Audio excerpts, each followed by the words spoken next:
Imagine, Rachel, that you had one of the Democratic nominees for 2020 on your show. Mm-hmm. And that person said, you know, the only other adversary of ours who's anywhere near as good as the Russians is China. So why should Russia have all the fun? And since Russia is clearly backing Republicans, why don't we ask China to back us? So, hey, let's have a great power contest and let's get the Chinese in on the side of somebody else.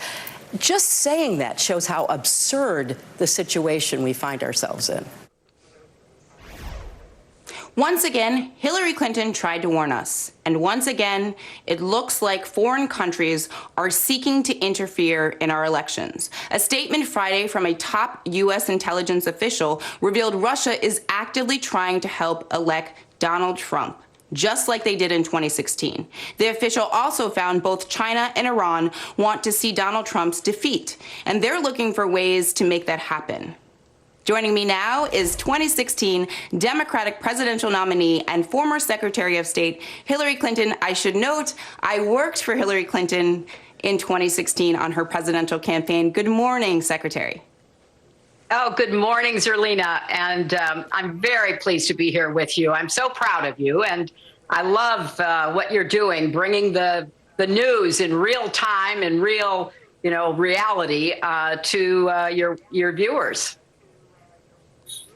Thank you so much. You always told me to speak my truth, and so I'm trying to do that every day. I want to start with Russian interference because we know so much more than we did when we were experiencing that interference in 2016. It started at the Democratic Convention. We're coming up on another Democratic Convention, and we know so much. So what's your advice to not only the Joe Biden campaign as we head into basically a virtual convention where the interference is clearly present, and also headed into November post-convention, because there are so many things online that nefarious actors have tried to do, and you're the best person to ask because it happened to your campaign, our campaign.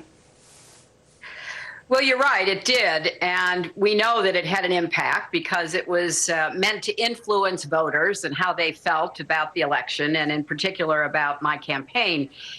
We didn't know back then what we know now. And when even the Trump administration intelligence officials have to admit that there is so much activity coming from Russia that is designed to help Trump, then there's so much more than they're even telling us. In fact, several senators who have been briefed on the classified side have said, oh, it's so much worse than what is even being publicly portrayed. So I think there's a couple of things. Number one, I hope the press doesn't fall for it. I hope that the press is vigilant and incredibly skeptical about what's happening online. I hope the press covers the vulnerabilities of our election systems to interference, something that we now know more about than we did right after 2016.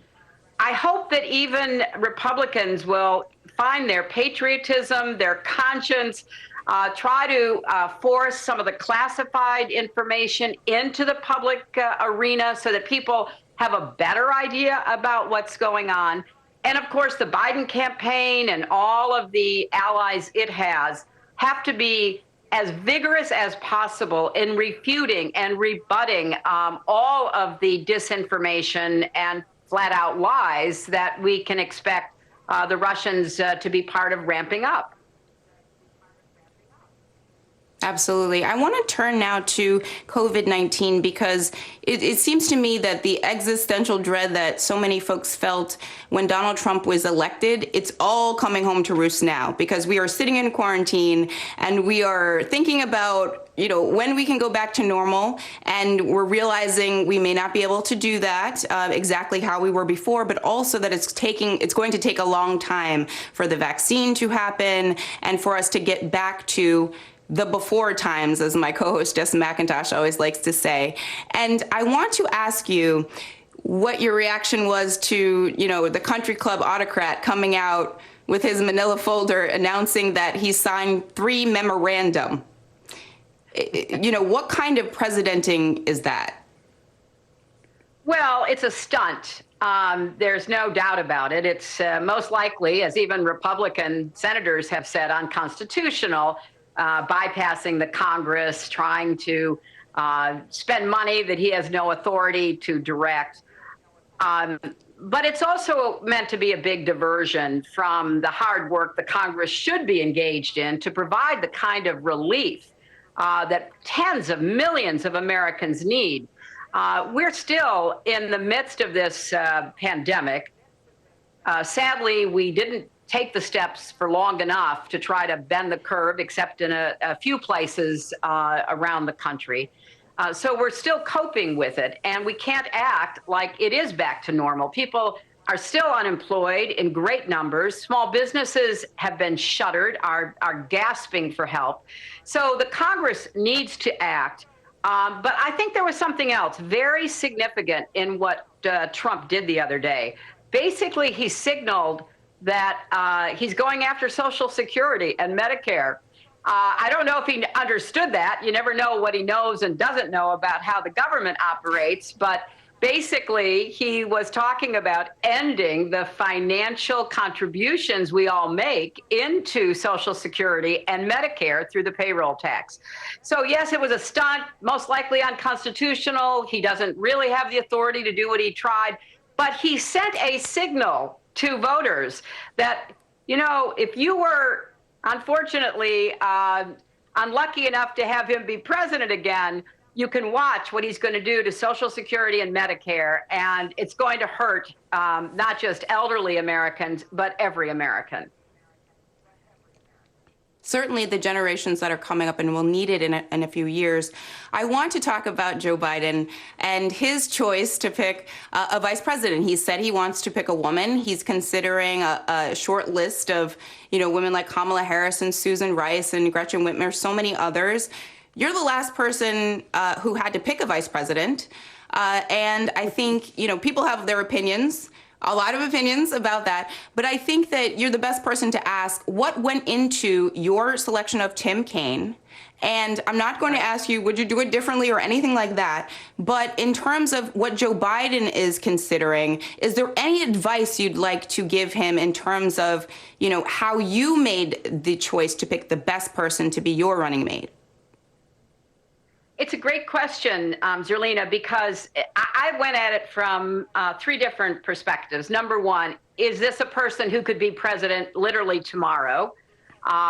Secondly, is this a person that I could work with, that I'd want to work with day in and day out, in good times and hard times inside the White House to serve our country? And third, can this person help me win? And with Tim Kaine, I answered all three of those questions affirmatively. He was, you know, more than ready as a former governor and senator to be president. I thought he was one of the most collegial members of the Senate, someone that would be a real delight to work with. And also, he'd been part of turning Virginia bluer and bluer. So he had a lot of experience in the political arena.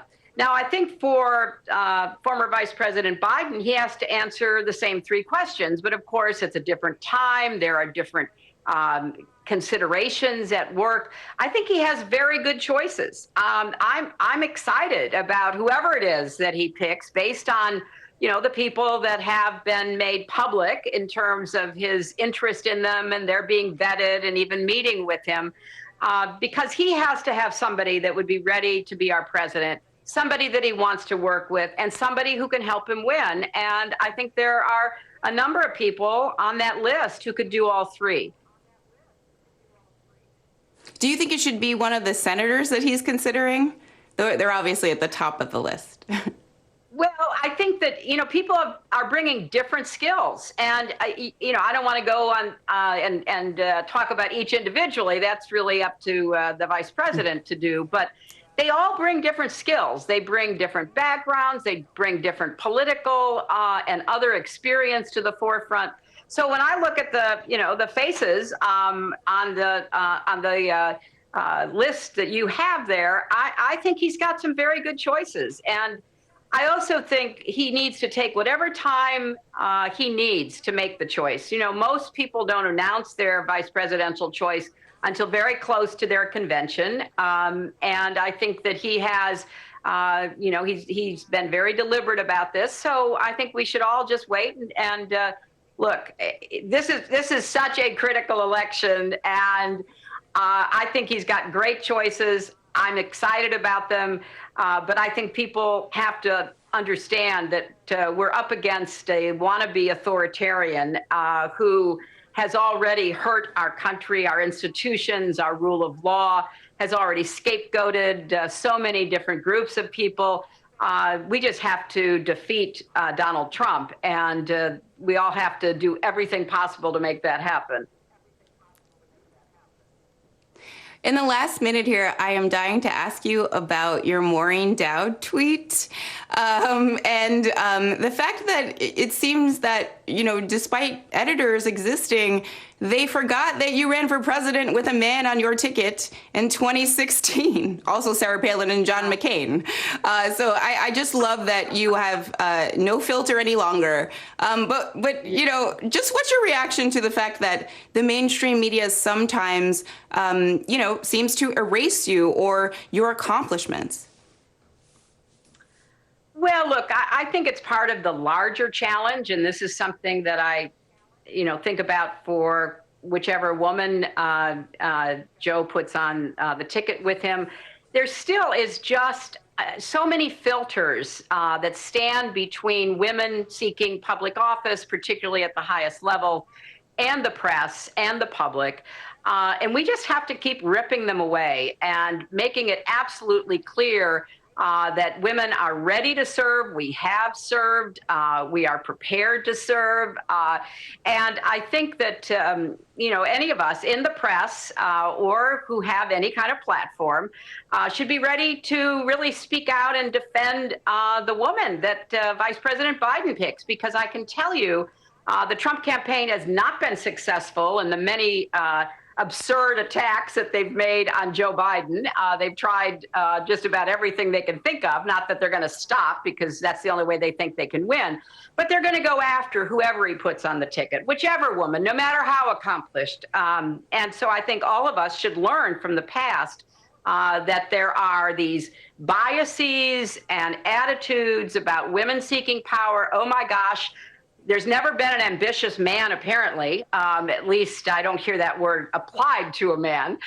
So we've got to defend the right of women to seek and hold power. And I think we're going to have a lot of practice on that as soon as Joe names his choice.